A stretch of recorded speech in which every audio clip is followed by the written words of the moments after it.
Hello, Blackhawks fans, and welcome to a brand new edition of the Four Feathers podcast. I am GM Ron. I'm joined this evening by Tony Marchese. Tone, we were both in attendance last night for the Jonathan Toews return. We'll get to that here in just a minute. But it's been a little bit, about a week and a half since we've been on the mic, 6 games that we'll get into on this show as well. We've also got a little bit of trade discussion chatter, little hypotheticals that we'll play and have some fun with that. And of course, we got to talk about some of the impending of what's coming up here in the near future with the Olympic break just around the corner on the other side of the calendar turn. But Tone, before we get into anything, my friend, how are you? Ronald, I'm doing well. It's good to be back on the microphone. I think last time we talked, after we hopped off here and the rains were coming through, I think you might have took a little water in the ship. So I'm glad that that's behind us and we're all cleaned out. It's getting cold though around here. I don't love that fact. I would go back to the other weather if it made me happy, as long as it doesn't give you any more water in the old basement there. Yeah, it gave me a hell of a Thursday night after that show. Let's just put that. I was supposed to run. We talked about the back-to-back with the Cubs, and yeah, Cubs show never happened. And that was because of Mother Nature decided to take a turn and put some water in my basement. So that's totally fair. That was the last time we were on this platform talking, Tone, but it's good to be back with you here a little bit. Nightmare in the comments. Hi, I cried out a little on the inside. Bring back 19 and 88 and send Faulkner to the sun. Happy Tuesday. What's up, everybody? Salute and cheers to you as well. And we appreciate the compliments, Nightmare. We do our best. We do what we can here on the Four Feathers podcast. Tony, let's dive right into it, man. Sure. Why not? Let's do it. Yesterday was fucking electric. And I'll tell you what, first off, I don't know if everybody's seen the interview from just a few days ago where they asked Patrick Kane about the return. And he was like, I got 3 or 4 twirls, and I wouldn't be shocked if Johnny gets more. He got 5. So he called it. What an ovation for the captain.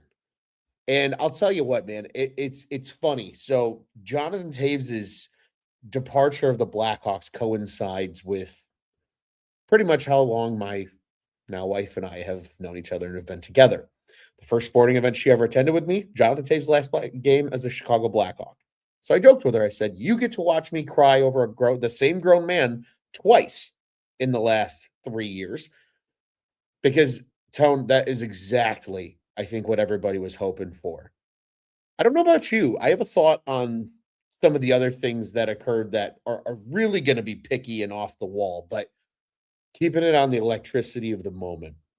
Have you ever heard the United Center that loud in your lifetime?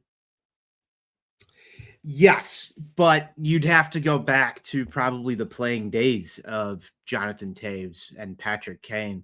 Outside of that, when Marian Hossa had his jersey retired, I feel like it was close, very close on that level to the decibel meter. If we pulled it out there, I think it would be pretty close. I felt that it was louder than the Kane ovation for sure. It felt like it lasted a little bit longer too. And I mean, you'd have to go back out there and time them. I haven't done the research on that, but it was, you could feel the energy from the anthem just throughout the first period and up until the lights dimmed in the stadium during the TV timeout, and the tribute video started playing. There was a palpable build to that energy. It was probably the loudest anthem I've heard all season. Um, Even the roar for the Canadian national anthem afterwards, when they showed Jonathan Toews on the screen during that anthem, there was a pretty loud roar, and then just during the ovation and the sign that unraveled out there over on the other side of the ice, Ron. I don't know if you had a good look at it, just based from your vantage point. But it came down from the 300 level into the 200 level, and it said, welcome back 19. And it was reminiscent of some of the videos that you see of the cheering of the anthem, with the banners and everything coming out there. It was a raucous crowd.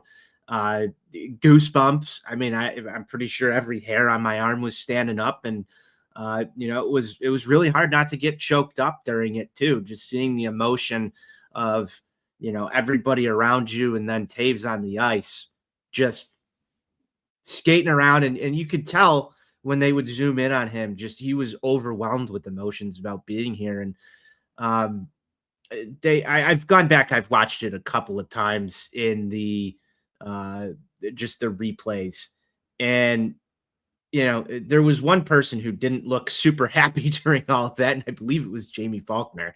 But other than that, man, it was such an incredible time to be there, and just witness all of it. And Ron, I don't know about you, that was one of the cooler moments. I wish he was still on the ice for the Hawks, and we can discuss all of that back and forth. But it was cool to see the city come together and recognize one of the best athletes that's ever come through this town. Definitely. And you and I talked a little bit about this topic as well, and completely agree here. All crazy, overwhelming, incredible. All words to describe that moment, because you're 100% right. That place was erupting. And I love that you brought up kind of the build of the energy, because that was something that I noticed too. Dare I say, it was almost, that the anthem was insane. But then as play started, both sides were going 100 miles an hour. Nobody was able to score, but it was all out. They felt the energy in the building, and I think the fans were just literally sitting there, and it felt like at every whistle there was this like awkward silence for about a split second to see if the lights were going to dim, because they wanted to know if it was the TV timeout or not. And then it finally happened. It was about 6.5 to 7 minutes, maybe even 8 into the period, that first TV timeout. And like you said, the lights went dark. And Tony, I think as soon as the lights went dark, in my peripheral vision, everybody stood up, Yep. because everybody Yep. knew what was happening.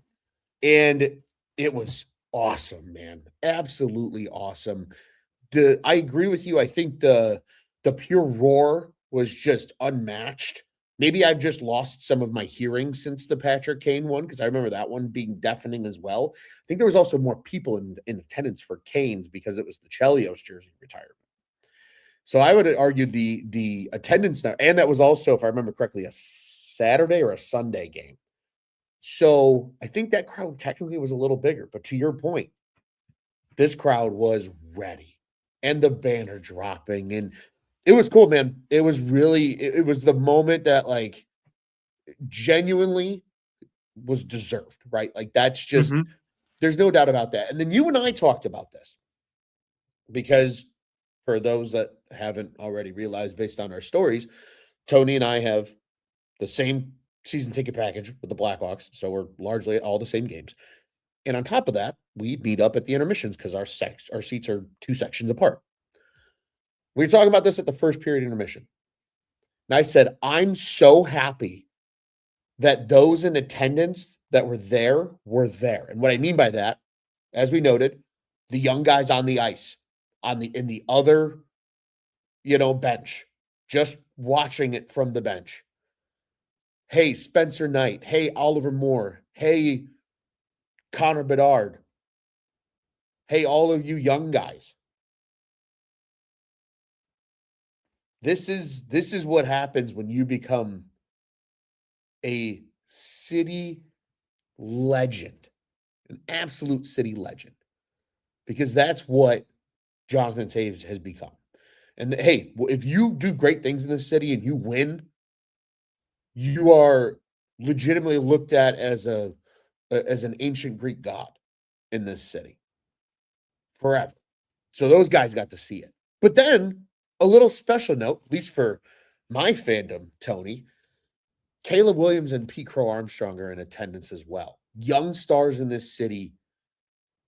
This was almost important, Tony, I think, for the city as a whole. Because the Bulls and the White Sox have also seen all of that footage.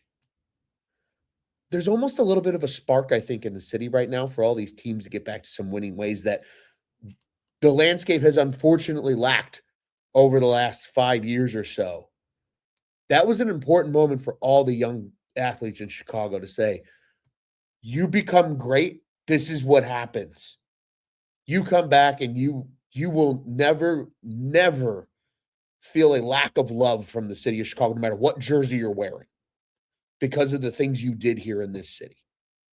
To me, that moment is such a storyline that I think needs to be understood a little bit and embraced, because momentum, drive, passion, all those things in life can be generated. Moments can spark that or ebb a wave and flow.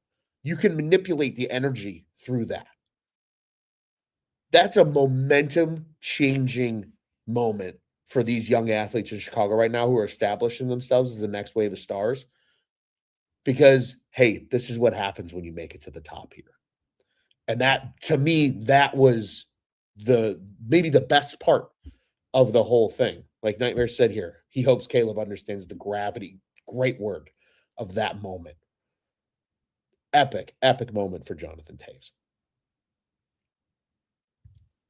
Hands down, I mean, there's not much more to add to that, Ron. It was definitely a moment that I think a lot of people, not only within the Blackhawks organization, are gonna feel, that love for an athlete, someone who reached the pinnacle of success, not one time, but multiple times in this city. But to see how they celebrate a champion in the city of Chicago, to see the fruits of that labor, even when you're gone and you come back, to just see how respected you are for being part of a winner. Um, that means a lot. And this is on the heels, Ron. We haven't even talked about this. This is on the heels of Eddie Olczyk getting the microphone in the preceding game up to this to talk about the banner year celebrations. And he got himself a little bit of an ovation. He mentioned a lot of stuff about guys who were part of building those teams too. And I don't know about you, I was shocked that John McDonough got a shout out from Eddie Olczyk and that they gave him a microphone and let him talk about what went into building these championship teams.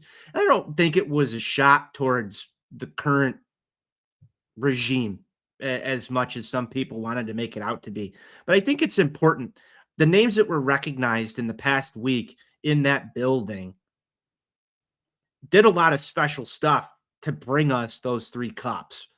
And capping it off with Jonathan Toews coming back in the next home game and seeing the way that this city showed up on a Monday night in sub-zero freezing temperatures, absolutely incredible. I haven't been to the United Center when it's that crazy and what feels like forever. This was a Monday night. I feel like there's been Saturday night games that operations were running smoother because it was just, I don't know. It felt so much like a playoff game, like trying to get into a White Sox game almost when they were good, and just how chaotic everything was around entering the stadium, parking. We're going to talk about that in a couple minutes. The lines, just the way that shaped up, it was something. It was something to behold, man. I'm happy that we both had the opportunity to get there and share that experience, with each of our both attendees that we brought with to the game. And I know your wife was there. My brother was there. It was just a great moment. I can't remember having that feeling going into a game this season, last season, the hosted game somewhat, the Chelios game somewhat, but last night, man, there was just this, shit. I parked like 4 blocks away. I think you parked farther, and not even in official parking because you couldn't get anywhere. It was gridlocked completely around the United Center, hours leading up to the game. Yeah. And again, we'll talk a little bit about why that is, but just that feeling, like you're sitting in traffic, you've got, either your pregame tunes on, you got the radio on, they're talking about the build up to this game, and you get in there and the energy was there from the moment you walked into the United Center. It was awesome. It was great. And I hope that we get back to this culture where going to sporting events in this city are that special. Because I could tell you, any young kid who was in attendance last night probably felt like, wow, this is not the regularly attends games. They would notice the difference. This was something special. And then, you also bring out Christopher Stieg and Andrew Shaw to sound the horn off for this game. You know that you've got other former champions still in town from the celebration over the weekend. Just an incredible game, man. I would go back and live that one over and over again. Not to mention they won the game too, which is important. I was going to say, we haven't even talked about the result of the hockey game yet. And we should pivot there. Let's take a little detour because, as you mentioned, we are going to come back to the parking. That was not intentional, but that was kind of a bar, Tony, I must admit. But let's get to the actual game itself, because I think that's important for context here amongst recent games, and we'll talk about some of those recent games too. But focusing on this one, the gravity of the moment's important. But let's not forget when they played Patrick Kane, he beat them in overtime. There was a little bit of a sour note at the end of it. You know what I mean? Because it was a different time in Blackhawks hockey. They were very much in the rebuild, and it didn't like walking out of that one. No, and I think that was maybe a little good for the rebuilding Blackhawks. They needed to get a little smack on the ass and say, "Hey, you moved on. You guys got to put your money where your mouth is," almost in a way. This rebuild's got to work, and there's pressure, there's expectation. This time, though, that's an important win for a young hockey club. And Tony, I know we're sitting here and this team's not quite where I think a lot of fans want them to be, especially after the hot start that they had earlier this season. But what I will say about it is it's an important win to bounce back. You just got your ass handed to you on the Banners Night celebration with 5 unanswered goals from the Boston Bruins. And you've only had one other win since we last did a show, and that was the Drew Comesso shutout against Nashville. They needed this kind of win, I think, where it was a physical game. Lardis was getting his ass beat by Adam Lowry at points in this game. They were really challenging the young guys. Then you had, plenty of big board battles. Johnny Toews ended up on the ice because he's going hard in the corners and stuff. It was a very physical hockey game. And a very unlikely hero in a very unlikely way, given the flow of the game. Jason Dickinson crushed it with an absolute rocket of a shot into the corner from out wide, which again, not his game, not the guy you'd expect to snipe from out there. And there was a lot going on in the paint in this game. So for that to happen from as far out as it did was kind of ironic, dare I say, given the nature of the game. But that's an important one. You hold on, you settle in, you hunker down a little bit. And Spencer Knight dazzles in the game. I think the defense had a really strong night. They were letting Spencer Knight see everything for the most part. He really didn't have to make a lot of traffic saves. And when he did, he was in perfect positioning. and you gutted out a win against a division opponent to stop a losing streak. I'm very, very pleased with that, Tony, separately. But on the gravity of the night that it is the Jonathan Toews game, that tells me and shows me there's progress still happening, folks. We don't have to get totally discouraged yet with a 2-4 6-game stint here since we last recorded. I'm a little discouraged by it, but I feel better after this last win. Well, for sure. So I think that's the type of win where it's like, hey, that's a get right game. We slugged one out. We needed that. And now you got a couple days off before you have quite the southeastern United States gauntlet coming up here with a game in Carolina and then 2 at the UC against the Florida teams.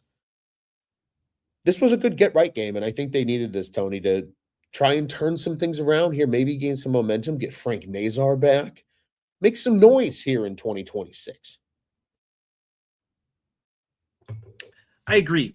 This has been a bit of a tough stretch, though, Ron, and part of the reason is in the title of the show, man, the flu.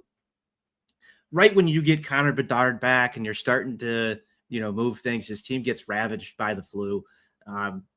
If you haven't been sick yet this year, you're probably going to get sick soon, is my warning to everybody out there. But it took the Blackhawks a little bit, I think, to get their wheels back going after that sort of ran through the locker room, and you had a bunch of different roster movement and up and down. You're playing one game with Drew Commesso and I think it was like a 40-year-old goalie that got signed off the street the day of to be your backup goaltender, and half your defensive guys are trying not to puke out there on the ice, and Teuvo Teravainen, I believe, went down during that game too with an injury.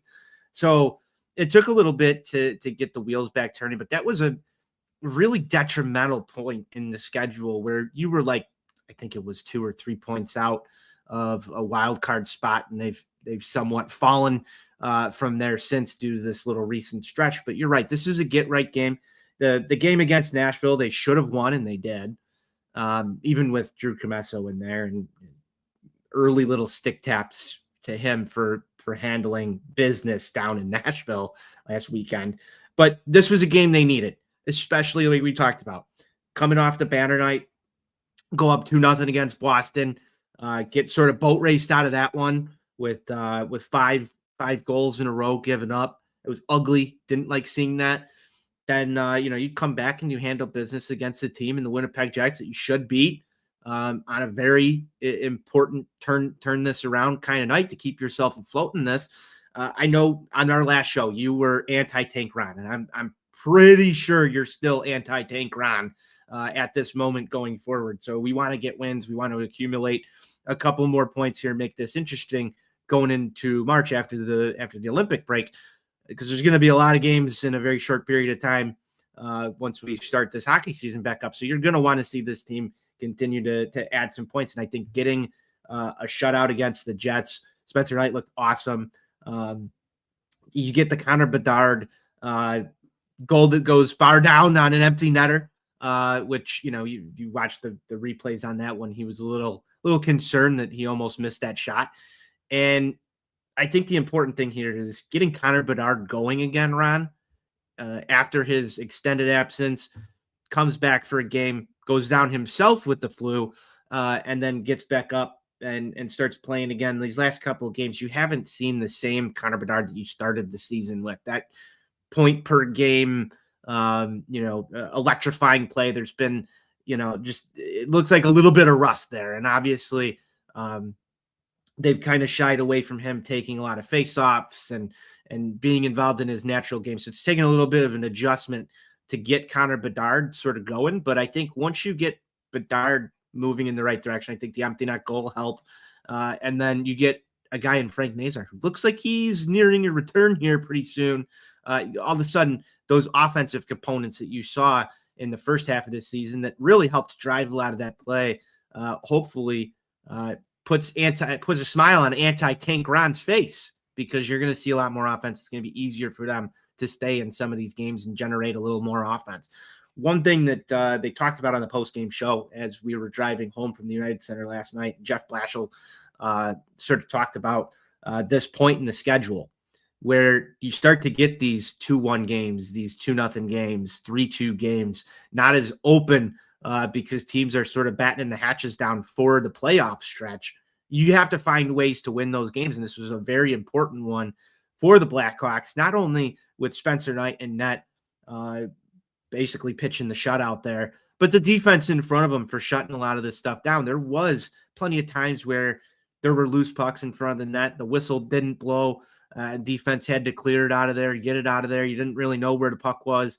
But the boys were battling in front of the net, and that's what you like to see. And that ultimately leads to 2 points for the Chicago Blackhawks, and that's what you want to see. And I agree with Blashill's assessment. These are going to be grittier, tougher games down the stretch here as we near the playoffs. And I was impressed with what I saw last night. Definitely. And I think that that's going to bear well for this hockey team. Like, just the way they're kind of built, a lot of two-way forwards, pretty strong defense right now, all things considered, even though Artem Levshnov is one of my favorite players to watch play hockey because he's just everywhere and all over the place. But like this delicate balance between chaotic and structured at times, but always electric. I think those kind of games are going to fit this team, right? They're a little more physical. They're a little more, they forecheck like a mother against the Jets. I think that's an important piece of this too, right? That's where having some of these veterans, I think, is going to come in handy for these young guys. And they're going to learn some good lessons on how to play hockey. Nightmare says here too, they have to gel again. Injuries mix things up. They're going to have to catch that chemistry again. 1,000%. Getting Frank Nazar back is massive. This is a one of your top two centers. I think we almost lose hindsight of it already, but they were down their top two centers and like kind of finding a way to hang around. A lot of that has to be attributed to the way that Oliver Moore has stepped up and played the center position. And you were championing this a lot in some of our conversations, so I'm going to go ahead and throw it out there. It was next man up for some of the young guys. Ryan Green, Oliver Moore, Nick Lardis, literally next man up. And Nick Lardis is, for better or for worse, he's sort of hung. I think that this last game that we saw him get sort of tossed around a little bit was the first time I sort of questioned, like, okay, what does he need to work on? And I think that they'll go back and they'll look at some of that tape. But there were a couple of times he put himself in some quasi vulnerable positions to get himself sort of knocked around, so to speak. But it's been a next man up of this the younger guys that don't have as much star power, as much staying power and household name recall for a lot of people across the NHL or even within casual Hawks fans that have really helped sort of weather the storm. Obviously, they weren't overpowering. They went through a really tough stretch, got the ship kind of right. Now you're adding pieces back in, as Voodoo has said. Matthew, thank you. They need to gel again. And Ron, I agree with that as well. The fact that once you get Frank Nazar back, it almost feels like, he has been sort of forgotten about. Like I said, this offense will come back, and it's going to be a lot stronger than what you watched this December and early version of January Blackhawks team. Hopefully coming back here real soon. And then as they get a break for the Olympics, hopefully they come back rested and healthy and ready to go. Absolutely. And I think they have I'm gonna keep riding that train. I think they have a chance to scare the shit out of some people late in the season. I'm not gonna sit here and promise they're gonna make the playoffs, but I think they're gonna make it close. I really do. And that's gonna be important. You rest up. Only one player currently, as we talk about the impending Olympics aspect of this, it's just Teuvo, and Teuvo's been out. So if Teuvo's hurt, he might not even play for the Olympics either. I don't expect him to be out that long. It doesn't sound like it's anything super serious. But only one player going to the Olympics right now, assuming Connor Bedard doesn't get chosen for injury replacement. It could really benefit this team when you get into March and you have an opportunity to make some noise again. So I think that's going to be absolutely critical. Tony, we have to get back to the parking aspect, but I want to ask you first, anything else from this recent stretch of play that really you need to get off your chest? Not really. I think I've touched on most of the stuff that is on the top of mind. Again, I'll close this little section down by saying, hell of a night at the United Center last night. That was absolutely incredible, and it was good to see Jonathan Toews play hockey, even if that's the last hurrah. I don't expect it to be, but it was good to see him back on the ice and be able to give him that type of reception. Obviously, it was a little bit emotional for a lot of people, but to see him in a different uniform, it was still good to see Jonathan Toews back on the ice after all of his health struggles, everything he went through. Yeah, 19 forever, man. Yeah, that was cool. It was fun to bust out the Jonathan Toews jersey for the first time, and probably I don't even recall if I wore it to his last game as a Hawk. 2-3 years. It's been a minute. But it's a gem, Tony, because it's got the old Reebok logo still on it. So it's from like the young Jonathan Toews days. That's kind of a fun little tidbit about that. But it was a great night. I completely agree with you. The only thing that maybe wasn't great for some people, Tony, that I think is worth addressing, because there's other future plans that the Blackhawks and the United Center have that could also continue to affect this topic. The parking was crazy, man. All the lots were coupon only. All the lots were completely full. I got there at 7:00. Admittedly, I got there late. But everything around the stadium was already mixed up. And you had been there before and you said the same problem. Yeah, we ended up parking, I think, a 15-minute walk away. It was not good. It was not good, Ron. And maybe I missed something. Maybe there was a notification that went out to everybody. But man, was it different than any other game I've attended so far this season. Normally, there's a couple of lots that you can pay with cash. Now, did they change that because they expected a heavy crowd? I don't know. I was told by our beer vendor that they had changed the way that parking worked a couple of weeks ago. Maybe it was a year change, start of 2026, we're changing this. But you would think, as a season ticket holder, you'd get some sort of notice. And I could have just missed an email. I was on vacation. I was dealing with sickness around my house as well. I know you've had your fair share of stuff going on, Ron. But it was gridlocked around the stadium for quite a while. I got down there, I'd say probably off the highway, 6:45-ish, probably about 15 minutes ahead of you. Normally, you could just pull right into lot F or whichever lot it is you're parking in, CA, whatever. We talked about the prices for the parking being raised prior to the start of the season. All the close lots were like $50, $45, $40 for the farther lots.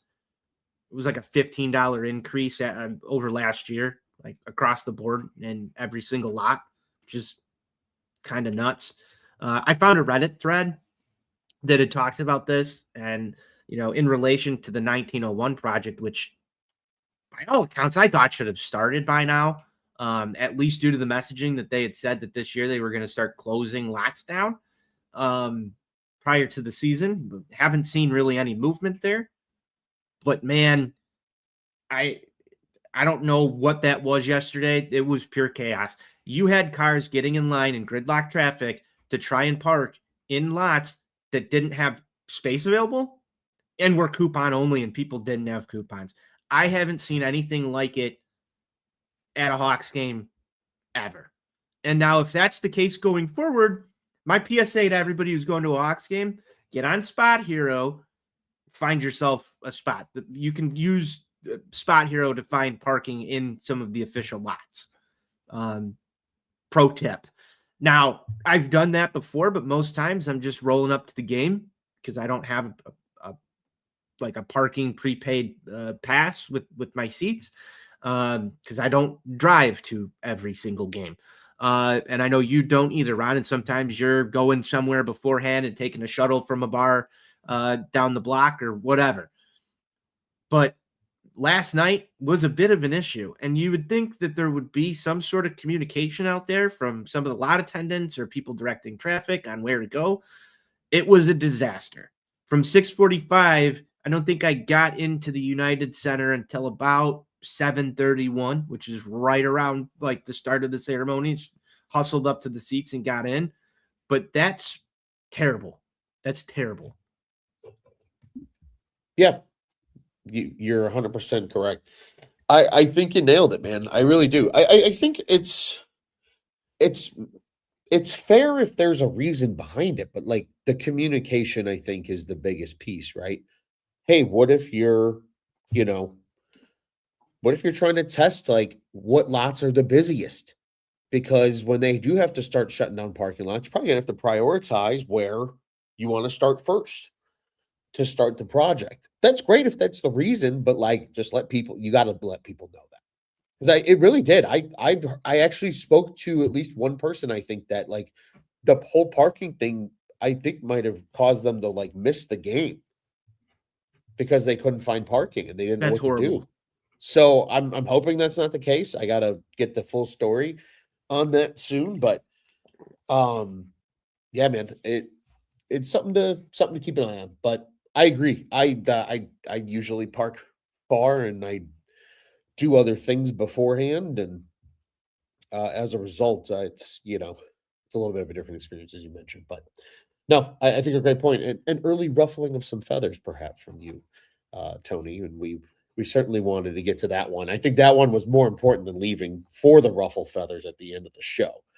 It pissed me off. It's definitely something that I might send a strongly worded email about. I don't know about you, Ron, but that's not acceptable to have complete chaos. I think it's going to get pretty fucking worse once they start shutting down some of these lots for construction projects. I don't know where everybody's going to park. This whole plan has me very worried about the user experience of going to a game. Yeah, 100%. It's going to be something to keep an eye on for sure. We'll have to wait and see what happens when it's all said and done. Tone, let's keep this train moving here. One more thing before we do get to the rest of our ruffling feathers and stick taps is that of the trade chatter around this team. It's picked up a little bit in this 2-4 stretch between shows for us. And, it was starting to look like, yeah, maybe they won't sell anybody. And then it was like, yeah, maybe they'll sell Connor Murphy because he's going to be valuable to a contender. Maybe we'll sell Jason Dickinson too. Now it feels like the list of names is getting a little bit bigger as things have gone on, and maybe they feel that some of these guys in Rockford need to get a look or a fair shake, and maybe they get like a 20-game tryout. I wonder, like a Samuel Savoie and some of those guys that are down in Rockford. Maybe that's an effort to get them some looks so they know what they're working with before they go into the upcoming draft. But it depends what the value is what it's sounding like. And Tony, there was a report from, I believe, Frank Saravelli.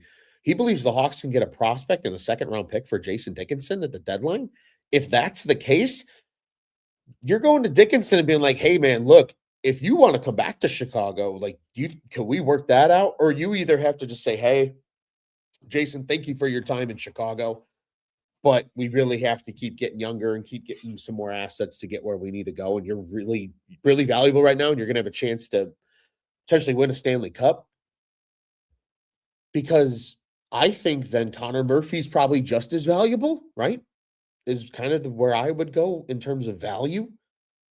That could be beneficial if this Hawks team feels like they have enough prospects to play. And hey, even if it's just a chaotic shit show at the end of the season, that's fine.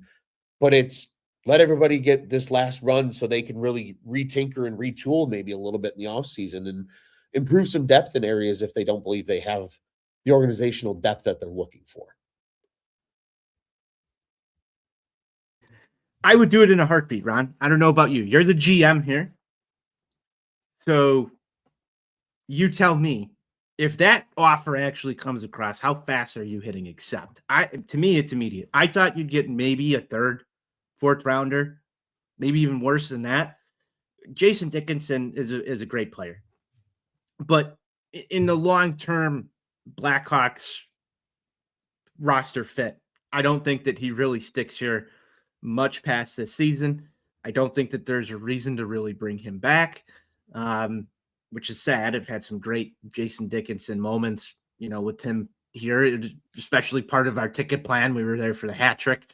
But there's more roster spots for these young guys that need to take that next leap, that need to be opened up. And I think Jason Dickinson is kind of that odd man out when it comes here, as long as some of these guys, don't get traded for something else. But I would generally think if you can get pretty much anything for him, you're probably looking at moving him at this deadline. I think, a second rounder plus prospect would be a hands down immediate accept. Yeah, I completely agree. I think, especially this season, because certain deadlines have more action than others, right? I think if they're going to be able to capitalize on some of that value, I don't think there's going to be a whole lot of action in this deadline. It's what you're foreshadowing here, Ronald. no, I think maybe it might be a little bit more active if this is the going rate, or maybe just Tony, I'll tell you what, I think what's going to make it a little quieter, there's a lot of parity in the NHL right now. Nobody's really running away in either side. There's a few teams that are running away. There's so many teams that are still kind of close, and because of this huge gap of action between the end of January and the deadline in March, because of no February hockey effectively, thanks to the Olympics, I think the trade deadline is next week, dare I say. I think we could start seeing moves happening sooner.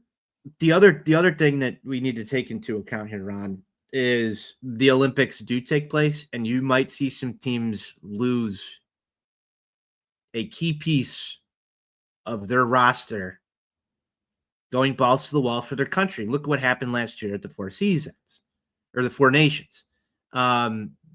These guys don't. You're a true Chicagoan, Tony. Yeah, Four Seasons. Four Seasons. That's exactly what was in my mind right there. Man, those commercials.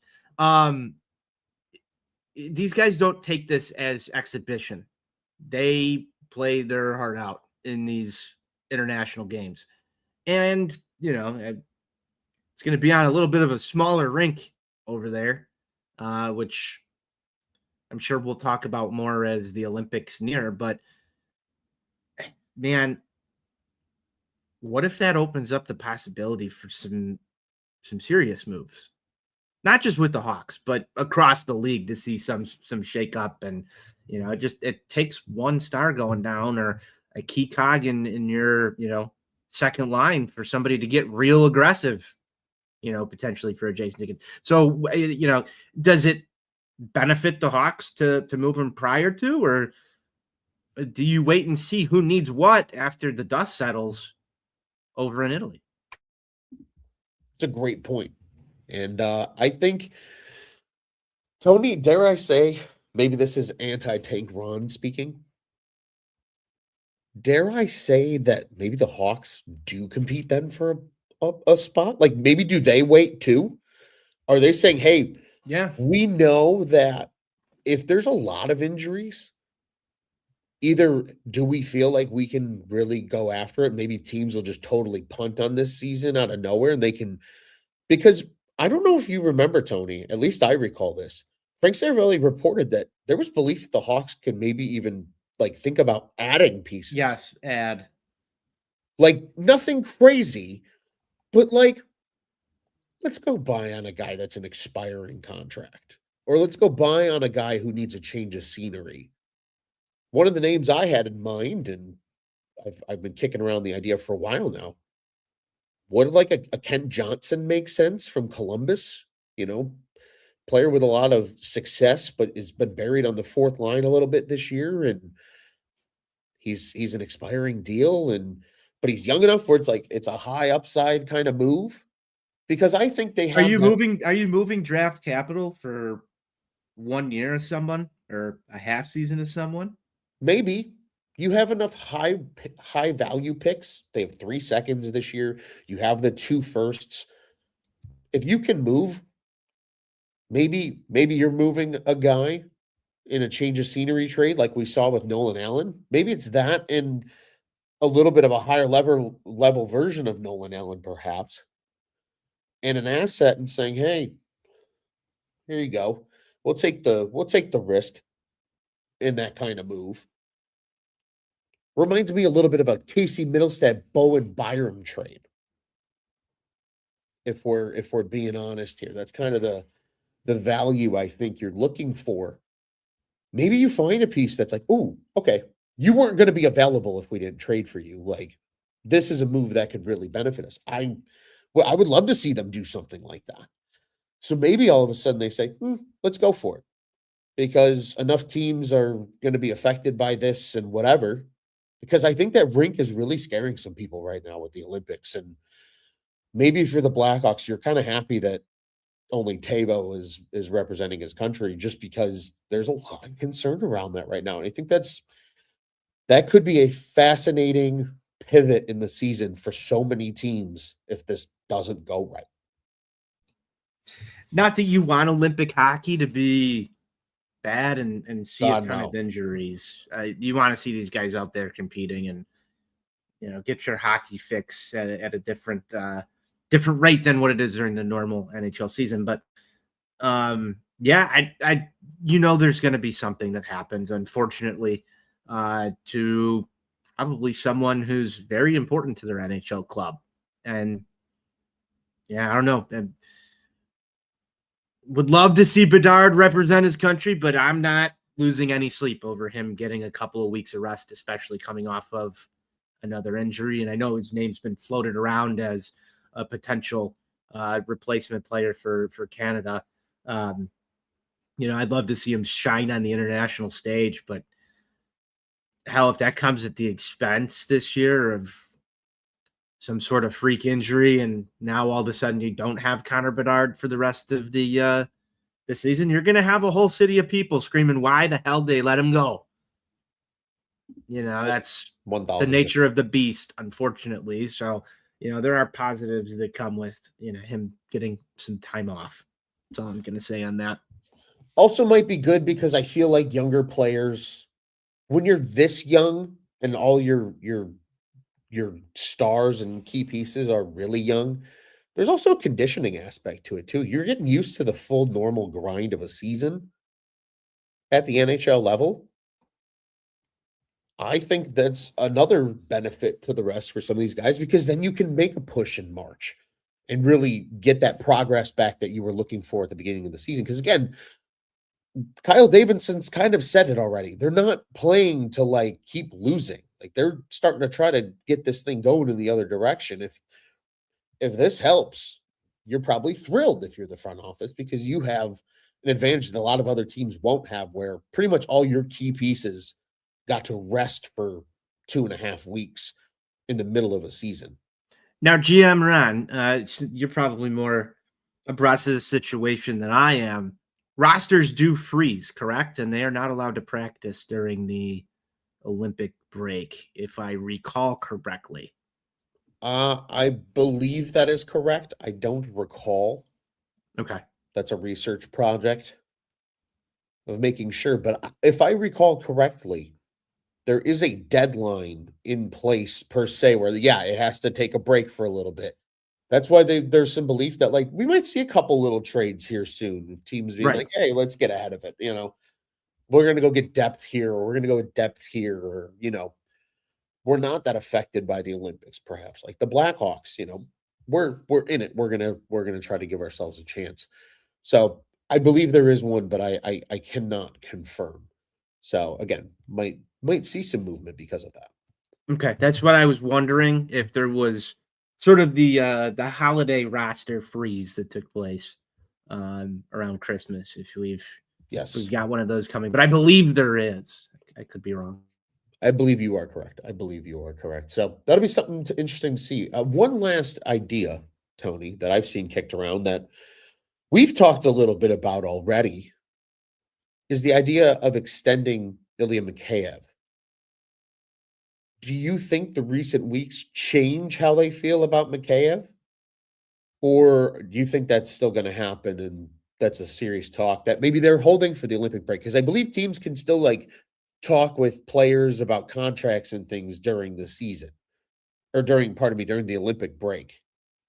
I believe that's the case because there's some rumored meetings that are going to be happening between like I believe Panarin and the New York front office over the break So and some other one.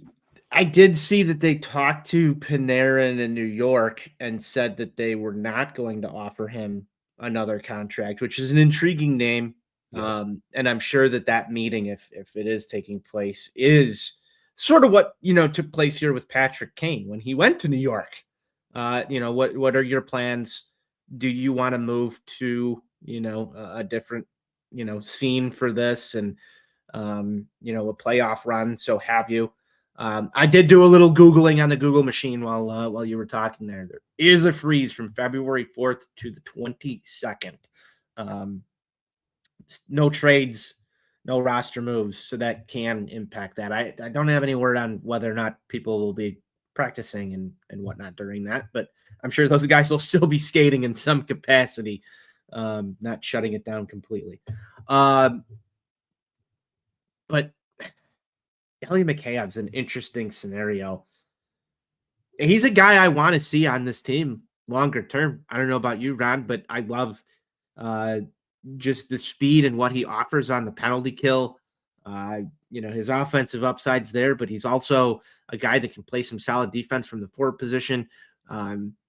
He's a guy that will play a good brand of hockey. He's not lazy out there. There are some nights where you see Ilya Mikheyev being one of those guys that's, busting his ass to go dig out pucks and creating opportunities the other way using that speed. And I think he's a great bottom six guy to have on this, as well as somewhat of a veteran that you can throw on this roster alongside guys like Tyler Bertuzzi, who's another one that I'd keep around here for quite a while. I lean towards an extension for Ilya Mikheyev, just personally. Don't know where you see the numbers fitting. You are the salary cap master over here, Ron. So if you think that there's a way to get it done that fits the long term for this team, and that when I say long term, I don't think I'm going above 4 years with Ilya Mikheyev. I think that's sort No. of the cutoff for me. I'd like to see that land at 3 more years personally. But if he wants longer term than that, I would potentially discuss moving him at the trade deadline. But I don't think the NHL as a whole is going to sign him for more than a 3-year contract personally. So I think that you'll probably be able to get something in the 2 to 3 year range. I'm just going to throw out a ballpark number. I don't know, maybe 4.5, 5. I could see that. I could see a 3 by 5. I think the Hawks would give him the 4th year if he would do a little bit less money per year. Kind of almost what they did with Ryan Donato. Hey, fine, we'll give you the extra year, but we're not gonna budge on the money. And he's like, yeah, done. That's fine. I could see that happening with Mikheyev too, where the Hawks go, hey man, would you take 4-5 for 4 years? Are you comfortable with that? Yeah, you like it that much here in Chicago? I could see that happening. But this is a great point from Yeah. Voodoo.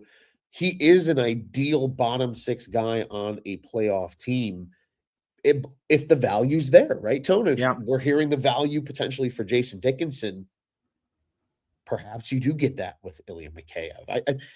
I think the Hawks could be a lot busier than people expect, and I think the Hawks could do this can really go two very different ways. Extend Ilya Mikheyev, maybe make a little bit of a trade to acquire something, or like, hey, anybody on an expiring deal, maybe not named Nick Foligno, is getting sent out. And I think they're going to listen. I think they're going to listen to a lot. Nick Foligno is an interesting case too, from a leadership perspective. He's definitely probably someone that you would consider untouchable.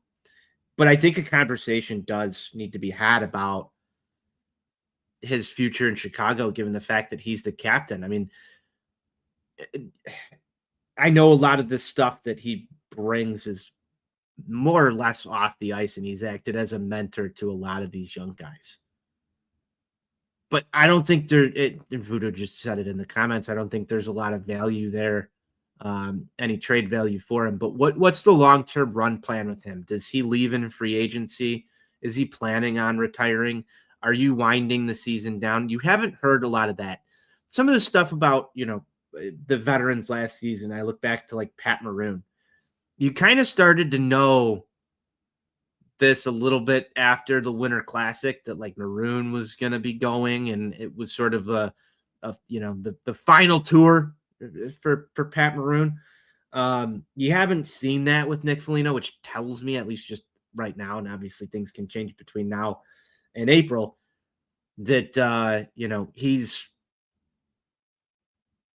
probably going to try and give it another go. I know it was talked about earlier this year that I think this was a national broadcast that they had mentioned, maybe he goes to Minnesota and tries to play a season with his brother. Could he go back to one of the teams that he had played with previously?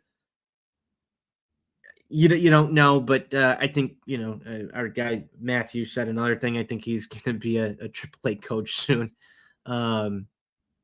I think he's got the mentality to be a great coach. I wouldn't be surprised, Ron, if you saw him in the Blackhawks organization doing some coaching of some sorts in the very near future. That wouldn't surprise me, but they're going to have some sort of conversation about, what the future is. And that's going to open up a vacancy on the Blackhawks leadership team. And I would not be surprised if we're talking about, whether or not Connor Bedard deserves the C on his chest as soon as next season coming up here sometime in April. So, that's an interesting one, that situation to monitor. Yeah, you're 100% correct. I'm very much looking forward to just all of this now, because that is a great point from Voodoo. Maybe that's what they talk about, right? Maybe that's the path. Hey, don't trade me. I'm just going to play this year out in Chicago. I'm going to go play 1 year with my brother in Minnesota, and I'm going to retire. And when I do, I'm sure the Hawks are like, hey, when you do, you want a front office job, you want to coach in the minors, you want to be a development coach like Kunitz and Campbell and some of those guys are. What do you want to do? And we'll give you a job. We'll give you an opportunity to go ahead and do that. Keep you around because you are a good veteran, or in this case, you're just a good leader that we appreciate in our organization. We'd love to have you in here. I could very much see that happening, and now I'm kind of hoping that happens. I think that'd be kind of cool for Nick Foligno, but otherwise, I know there was an injury here. We're talking him 38 years old. He's going to be 39 basically at the start of next season. Just look at his stats year over year, and there just doesn't seem to be a lot of production this year. Ron, I know, what is it? 8 assists, 2 goals so far. He put in 15 last year. There's a lot left to be desired. His ice time is creeping lower and lower. Mm-hmm. It's at 13:42 average time on ice. That was almost just a tad shy of 16 minutes last year. So you're losing about 3 minutes a game there from him. Now, some of that is younger guys stepping up, but man, you're just really looking at this. Only has 24 shots on net so far this season in 27 games. He did miss a significant chunk of time, so we got to take that into account. And we talked about it. It was a hand injury. It's going to be difficult to control that. You've got the not the empty net, the shootout goal, which is basically the highlight of his season so far. Mm-hmm. There hasn't been a lot of positive Nick Foligno moments. this There, season. there have not. So that begs me to ask the next question. And Voodoo says, "Let's stop beating around the bush and just be honest. He's old and bad." Do you ask him, "Hey, do you want us to trade you to Minnesota for like a bag of pucks so you could go play out the rest of the year with your brother?" Because Minnesota's going to I go think on it's a really Stanley hard to Cup sell. run.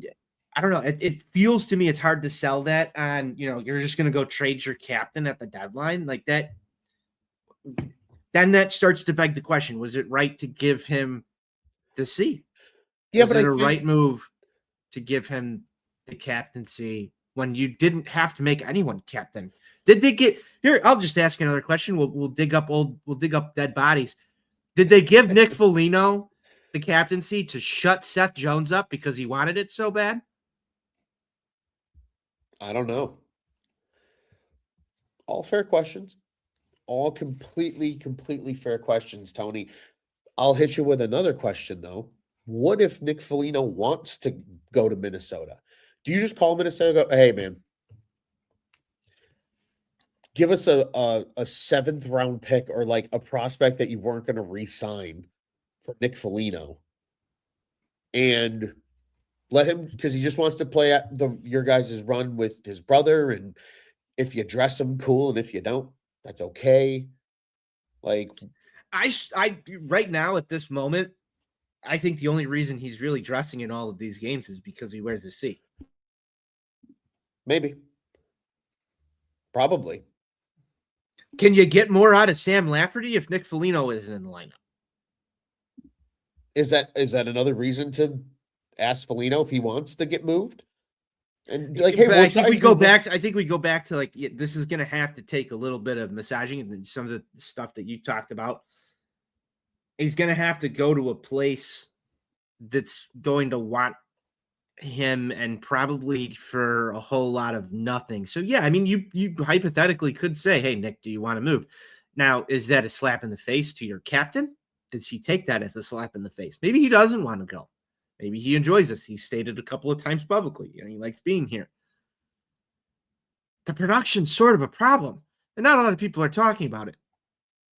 Granted, some injuries and stuff, but if I had to say, who's probably the odd man out on this lineup, I feel like the team played a little better when he wasn't on the ice. That sucks to say, but as Voodoo points out, these things don't lie. And look at the production; it's really not there. Yeah. Another storyline to keep an eye on as we get to the trade deadline. Tony, a quick standings update as always. Blackhawks, this was before any games today. 6 points out of a playoff spot. 10 points out of the basement, though. Vancouver is handling that just nicely and making sure that they're going to have the best odds for the first overall pick this year. Kind of feels where maybe we expected, maybe still a little better than we expected. Like, hey, they're not totally out of it yet. They're not totally giving up just yet, unless they wave the white flag at the deadline. But for now, you're like, man, there's still a chance. It's exciting. Hanging in there, riding the wave. Yeah, absolutely. Riding the wave. Electric comment. My captain did 5 laps yesterday. He's just a guy. Who knows? Who knows? We'll hit him with the facts only. Hit him with the facts only. Here, Tone. What do you say? Let's get back into this one a little bit more. It's time to ruffle some feathers.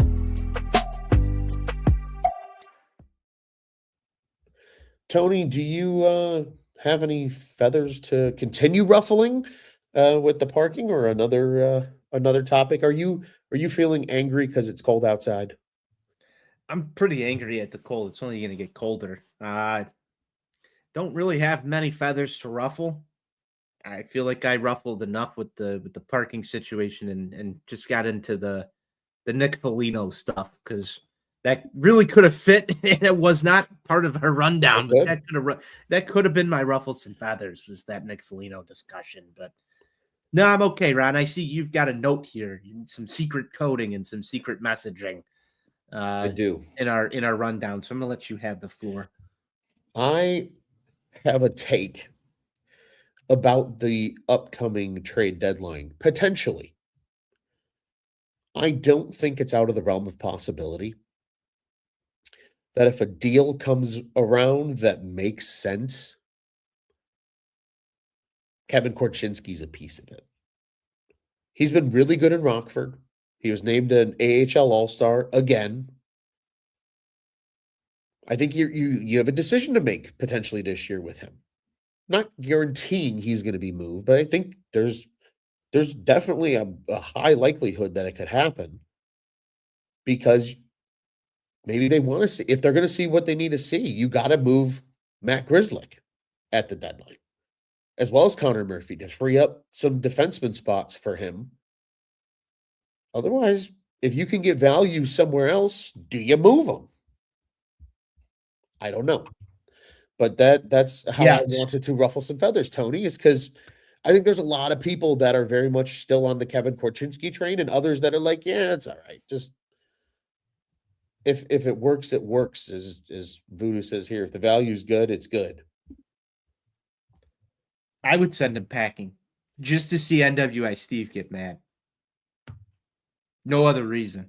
No, I think that his stint up here exposed a lot of different things. Now,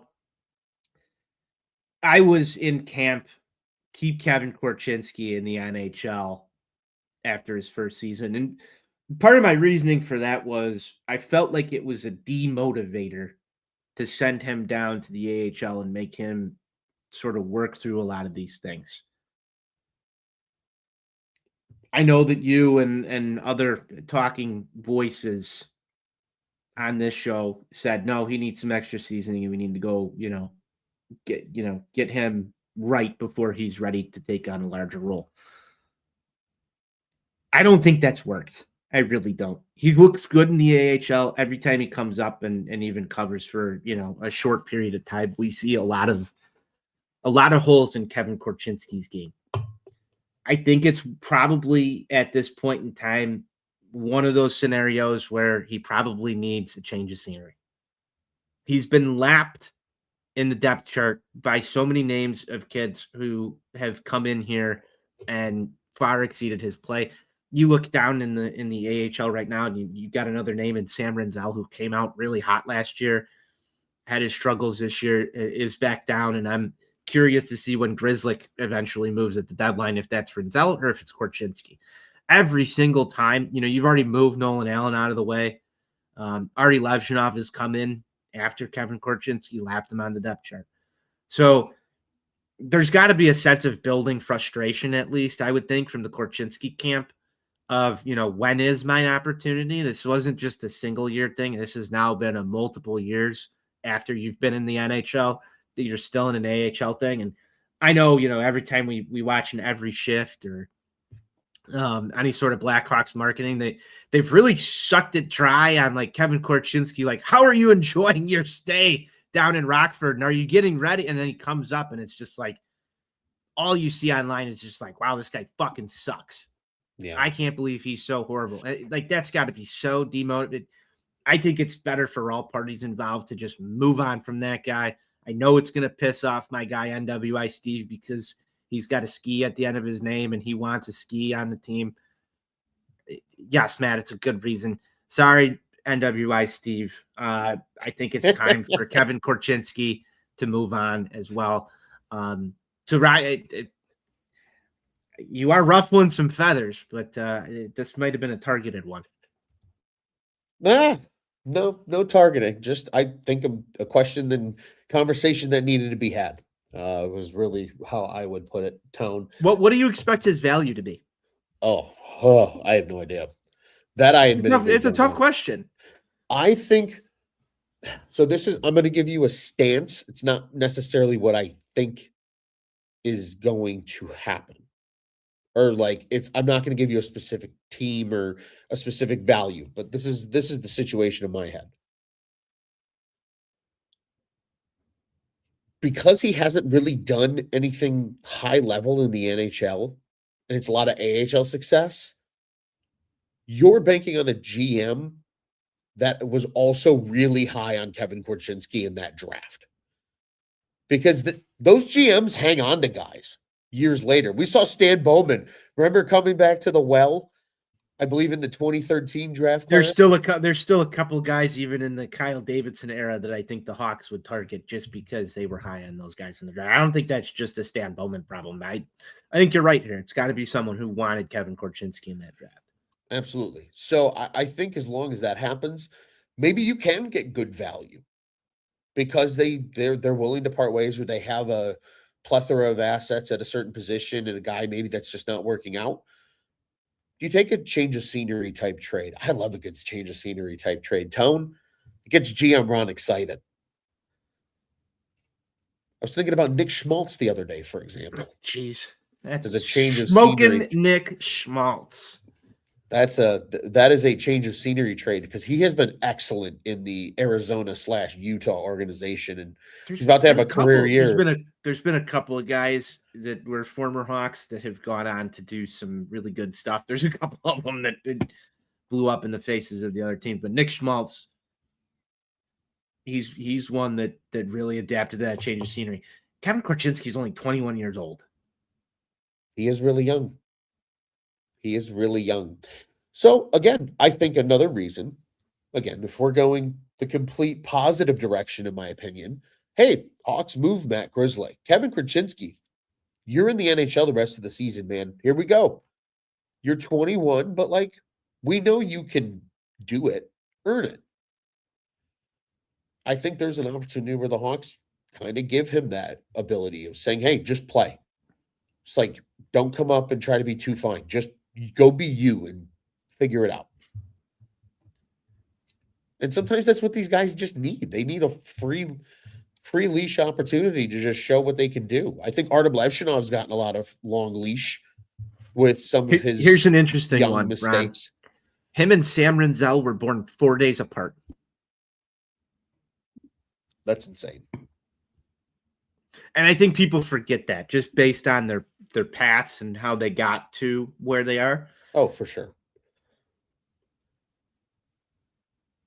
Are they trying to, pick between the two of them here? I think Kevin Korchinski's had the longer leash.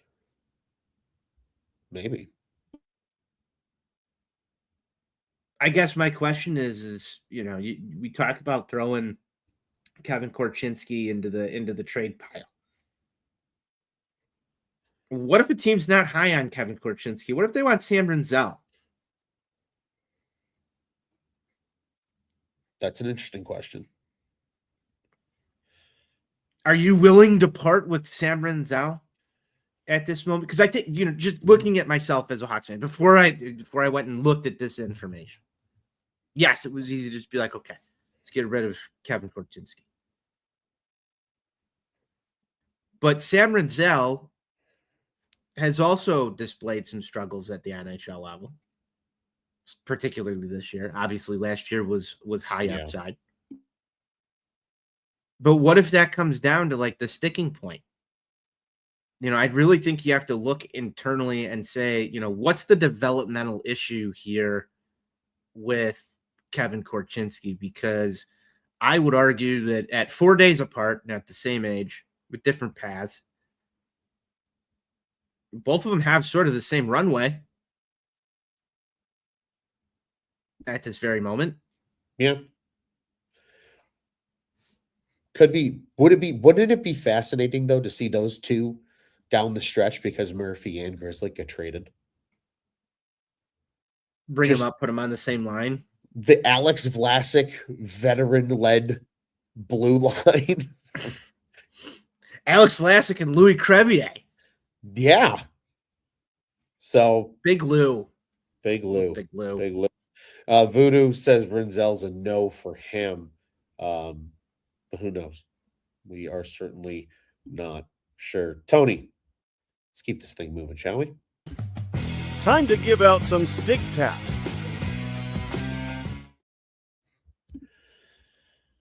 Tony, I will let you have the floor first. Who are you giving your stick taps to? I'm going to give my stick tap to a goalie. Surprise, surprise. it's going to be Spencer Knight. What a night in net last night, Ron. I think that this performance gets a little overshadowed by some of the other goings on in the United Center last night. Very easy to be overshadowed by the return of Jonathan Toews, a Blackhawks win. You had a quarterback in the house as well as an outfielder who are both beloved by the city in their own rights, sort of stirring up the crowd. But while everybody was paying attention to the rock, paper, scissors match between the 100 and 300 level during the game yesterday, which, by the way, that was something. Spencer Knight was down there doing work and gets his third shutout of the season between the pipes. And man, we looked at a little bit of this before we started. I am unfortunately not on that web page anymore, but I think this was probably his most impressive, if not second most impressive start in the net for the Hawks this season. Just incredible. 3 shutouts. He battled in this one, and it was pretty much a down December for him. I think I had all the save percentages out there. It was his only month this season where he was sub 900 save percentage in December. He's really rebounded back strong in January and back to where we saw him earlier this season. I think that bodes well for the Blackhawks when you've got Spencer Knight just feeling it and playing some really good goaltending. And I really enjoyed the fact that he was able to earn his third shutout of the night last night. And that's where my stick taps are going. Hell of a performance. You want to keep that rolling and let's, get back to the point where we were talking about him as one of the top goaltenders in the league. I think that died down a little bit with that December performance there. And obviously there were some injuries and other things that took place on the ice that were out of his control during that December stretch. But for better or for worse, if we've got Spencer Knight stealing games for us and putting up shutouts, I think this team's going to be just fine down the stretch with him in goal, taking a lion's share of the start. So stick tap Spencer Knight, and let's continue to play hockey like that. Ronald, tossing it back to you.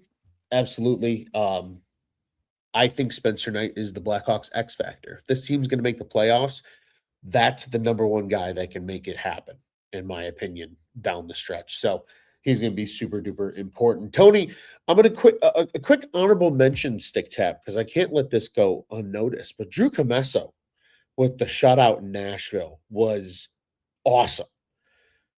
And that just shows how deep they are right now at goaltender. Remember the last time that the Hawks won the Stanley Cup? They were deep. Scott Darling was your third goalie and played significant minutes because guys got banged up or performance or what have you. That's such an important position to be deep at. So absolutely a I'd like to see honorable mention there for Commesso. I'd like to see that. We've got a user stick tap or a commenter stick tap coming in here, and I have to comment on it. And I want to see if our guy takes it away after I comment on this. But I'd like to see Drew Commesso over Arvid Soderblom next year. That's my take on that one. Nightmare says stick taps to Dustin Byfuglien for being an absolute unit. He fights polar bears for fun. Big Buff was in the house this weekend. He sure was. He definitely looks like he fights polar bears for fun. I have, maybe this should have been my ruffle some feathers.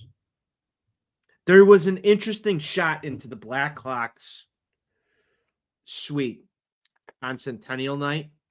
I noticed something that I didn't like, Ron. Didn't like it one bit. What's and this that? might not bother you, but Dustin Byfuglien was rocking a Minnesota Twins hat in the Blackhawks suite. And I received multiple text messages about this. What a disgrace of a hat to wear into the Blackhawks suite that night. Matthew, if you want to stick tap Big Buff still, please let me know. But I just felt like the Minnesota Twins hat was egregious, and we can't have that type of thing going on here. Very disrespectful. Didn't like it. Tony, you were 100% correct in your prediction. It does not bother me because I do not root for the same baseball team that you do. Well, that would be like, I don't know, one of these guys coming in here and wearing a, St. Louis Cardinals hat. Ah, yeah, I guess. I get it. But it's funny. He's from Minnesota. Yeah, but just, respect where you're at. Hey, I had to hear over the weekend that Michael Bush is because he's from Minnesota, he's a Vikings fan. That doesn't bother me. I know that doesn't bother you, but that bothers me. See, Tony, this is the back and forth that we have here. I'm sure it doesn't bother you. Quickly to get back to my original stick tap pick. Big Louis Crevier. You mentioned him a little bit earlier. I think he's played some really good hockey. He was a 7th round pick. He developed and he's really found a comfortable pairing with Alex Vlasic. And he's a free agent after this season. Tony, would the Hawks try to get ahead of it and extend Louis Crevier before the end of the season? Maybe a little 3-year bridge deal or something at 3.85 mil? Do they try to lock him up for a little bit to be Vlasic's D partner, especially if they're waiting on Korchinski and Renzel? So he's a guy that I think he's played himself into some really legitimate conversation here of like, you might have to really pay this guy because I think he's worth keeping around. So good for Big Lou, man. I'm loving me some Big Lou. I was thinking about a Big Lou jersey the other day, in fact, Tony. We might have to hit up our guys over at Obvious Shirts and get a Big Lou shirt. We do need a Big Lou shirt. We need a Big Lou shirt. Big Lou's just like you. He hates the Blues too. Just Dr. Seuss level Big Lou shirts. Yeah. Big Lou. I like it. While we're here, Ron, tell everybody how they can help support the show over with our partners at Obvious Shirts. Yeah, man. ObviousShirts.com. When you purchase any goodies, use code ONTAPSports and get yourself a percentage off. It's 10%. 10% off, I believe. 10% off. So go ahead. That helps us. That helps you because you get incredible t-shirts from our friends over at Obvious Shirts. We did this on the fly, Matthew. It was on the fly. That's a pretty good on the fly one as well. But big shout out to Obvious Shirts. Yes, some Big Lou shirts might be needed here to celebrate a potential contract extension for the big guy. So big stick taps to Big Lou. Tony, what's on tap next? We mentioned that the Blackhawks are off until Thursday of this week. They will venture down to Carolina. That is a 6:00 start. And it's ESPN Plus Hulu only. So be sure to be on the lookout for the how to watch when we're trying to remember how to watch this game on Thursday. But then Friday, they're right back in Chicago, Tampa Bay. This is an ESPN game, Tony. They are on the big national stage with this one. That will also be a 6:00 start, even though it's in Chicago, because it's a part of a doubleheader on ESPN on Friday Night Hockey. And then on Sunday, the Hawks stay home. It's the Florida Panthers coming to town. That's one of those great 6:00 starts on a Sunday. We love those. Only on Sundays, Tony. That's a CHSN game. But for our out-of-market friends and familiars, it's NHL Network. So ESPN Plus will likely be blacked out because that's just kind of how those TV contracts work. So kind of a gauntlet, Tone, a southeastern gauntlet coming up here for the Blackhawks. And we'll have to keep an eye on that. Also, I don't know if you object, but I will offer this up as an objection opportunity for you. Saturday's game against Boston, up 2-0, and to give up 5 unanswered goes on the games they'll want back tracker. Do you agree or disagree? I wholeheartedly agree. You're in control of the game. Normally, these are reserved for games you lose by 1. This one's an exception. I really think that that was a game they had in hand, and it just got away from them. And I think the final score really doesn't pose a threat to the integrity of the games that they'll want back tracker. So I'm going to agree. This one goes on the games they'll want back tracker. They could have lost by 1 goal here. Yeah, this is what I want. I want that one back. Yeah. You're in control of this game. This Just got out of hand. This feels a little bit like that Toronto game, and that's why I felt like it was okay to put on here. Yeah. Yeah. It gives me similar vibes, and it's against the Toronto Atlanta one team. still stings too. Yeah, that one sucks. That one is absolutely brutal when it's all said and done. Tone, final thoughts before we sign this thing off. I've said this a couple of times. It's an incredible night at the United Center last night, and I firmly believe that winning hockey games in special moments in front of packed crowds is part of the reason for that, and why I'm going to put this one in terms of Hawks home games that I've attended in the last few years up on a higher pedestal than things like Chelios night and Patrick Kane's return, because when you have that kind of a crowd and you've got, specific people in the house, Jonathan Toews return, you highlighted the importance for Caleb Williams and Pete Crow Armstrong being there. I heard Christopher Moltisanti from The Sopranos was sitting with the Wirtzes. You had just an enormous amount of, Chicago star power in the building. And the energy of that crowd, the fact that it was on a freezing cold Monday night, like we think back to some of these games, baseball season, we make jokes like, oh, why was Wrigley Field empty? Why is, Guaranteed Rate Field empty? Oh, it was a cold Monday night.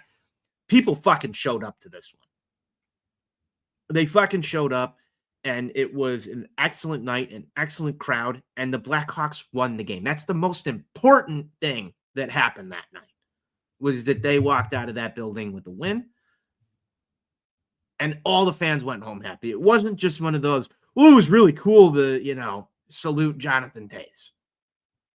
Because 9 times out of 10, that feels like, any major Chicago sporting event that we've been to, whether it's, a Cubs, ceremony, or a Sox, World Series ceremony, or all these.